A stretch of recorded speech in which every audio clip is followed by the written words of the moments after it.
नमस्कार। तो पिछले वीडियो में हम लोग बात कर रहे थे कि अपना करियर का लक्ष्य कैसे निर्धारित करें और उस निर्धारित लक्ष्य पर कैसे आगे बढ़ें।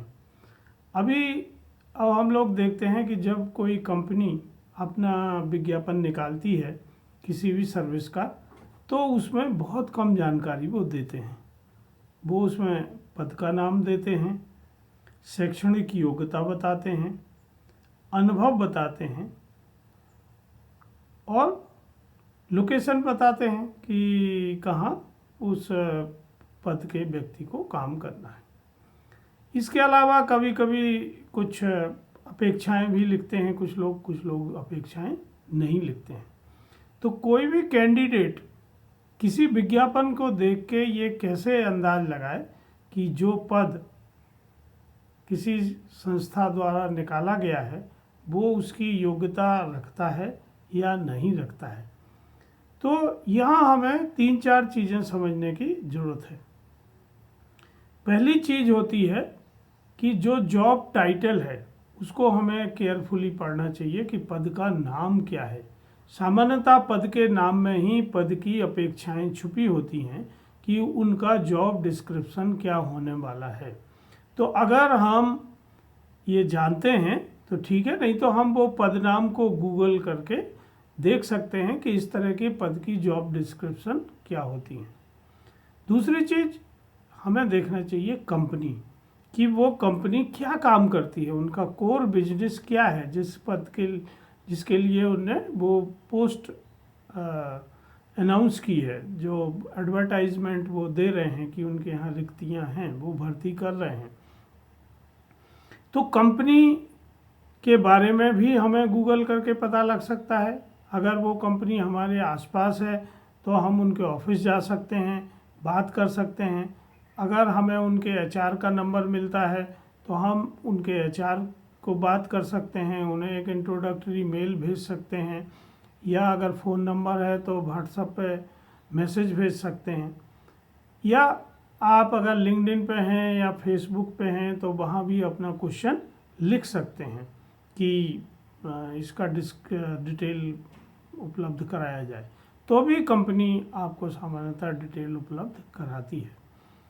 फिर संस्था के बारे में हमें अच्छी तरह जानकारी होना चाहिए, क्योंकि जब तक हम संस्था का प्रोफाइल नहीं समझते हैं, उनका वर्क नहीं समझते हैं, तब तक हम अपने आप को कंपेयर नहीं कर सकते कि वो हम उनके लायक हैं या नहीं, या कई बार ऐसे भी होता है कि वो संस्था हमारे लायक है कि नहीं। बहुत लोग ऐसे होते हैं जो बहुत महत्वाकांक्षी होते हैं और वो देखते हैं कि वो किसी भी स्टार्टअप में या किसी छोटी कंपनी में वो अप्लाई कर देते हैं और फिर उन्हें लगता है कि अरे वो तो गलती कर बैठे, इस लेवल की कंपनी में उनको लिए काम करना संभव नहीं है, या वो शायद उतना पैकेज उनको ऑफर नहीं कर सकते। तो ये दोनों लोगों को देखना होता है। तो कैंडिडेट को ये भी देखना है कि वो उनके लायक है और दूसरे की क्या वो आपके लायक हैं। तो ये आप सुनिश्चित करिए। तीसरी चीज़ जो जॉब डिस्क्रिप्शन के बारे में देखना चाहिए कि सामान्यतः जो स्टार्टअप होते हैं, जो अर्ली स्टेज के स्टार्टअप्स हैं, वहाँ बहुत क्लियर कट जॉब डिस्क्रिप्शन नहीं होता है। तो जैसे हम लोग अर्ली स्टेज के स्टार्टअप हैं तो हमारा एक सिद्धांत है जिस पर हम रिक्रूट करते हैं और उसको हमने एक पैरोडी के तौर पे बनाया है कि मुझे चाहिए ऐसा नर, पीर बबरची भिस्ती खर।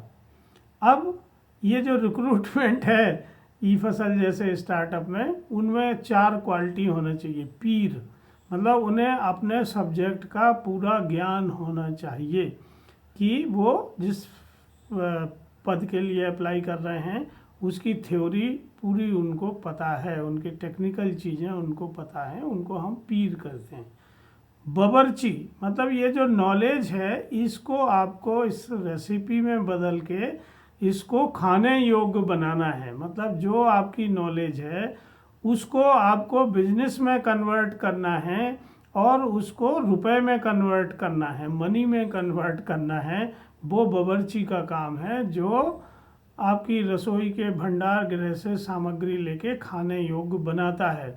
तो दूसरा गुण कैंडिडेट में ये होना चाहिए कि वो अपनी नॉलेज को कैसे बिजनेस में कन्वर्ट कर सकें। जितनी अच्छी तरीके से वो कर सकेंगे उतना अच्छा कैंडिडेट वो माना जाएगा।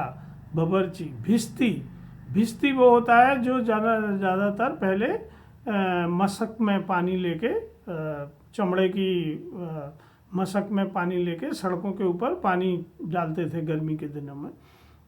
मतलब आपको कोई छोटे से छोटा काम और बड़ा से बड़ा काम करना आना चाहिए। आप ये नहीं कह सकते हैं कि साहब ये मेरे जॉब डिस्क्रिप्शन में नहीं है, मैं ये काम नहीं करूँगा या वो काम नहीं करूँगा। जो बड़े ऑर्गेनाइजेशन है वहाँ एक बहुत डिफाइंड वर्क जॉब डिस्क्रिप्शन होता है, पर जो नए कंपनियां हैं, स्टार्टअप्स हैं, एनजीओज़ हैं, आपके एफपीओज़ हैं, उनमें इस तरह की अपेक्षा करना संभव नहीं है। तो आप खुले मन से अगर इस तरह का व्यवहार स्वीकार करते हैं कि आप कंपनी के सभी काम कर सकते हैं, और इसके फायदे भी हैं। आप जब किसी बड़ी कंपनी में काम करते हैं तो आप बड़ी मशीन का एक छोटा सा पुर्जा होते हैं और आपको उतनी ही जानकारी होती है। पर आप जब छोटी कंपनी में सब कुछ करते हैं तो आपको मार्केटिंग भी आता है, आपको बिल बनाना भी आता है, आपको लॉजिस्टिक्स भी आता है, आपको डिस्पैचिंग आता है, आपको जीएसटी, टैक्सेशन, सब कुछ आप समझ जाते हैं। तो ये जो लर्निंग है ये आपके साथ लाइफ लॉन्ग जाने वाली है। तो जो लोग अपना कैरियर शुरू करना चाहते हैं उनको इस तरह की कंडीशन नहीं रखना चाहिए। उन्हें ये मौका मिलता है तो सामान्यतः अगर वो अच्छी कंपनी में, जो छोटी कंपनी है जहाँ की लीडरशिप अच्छी है, रेपुटेशन अच्छी है, काम शुरू करते हैं तो उनका कैरियर आगे जाने की बहुत चांसेस रहते हैं। तो तीसरी कंडीशन है भिस्ती, और आखिरी कंडीशन है खर मतलब गधा। आपको हमेशा काम करना होता है।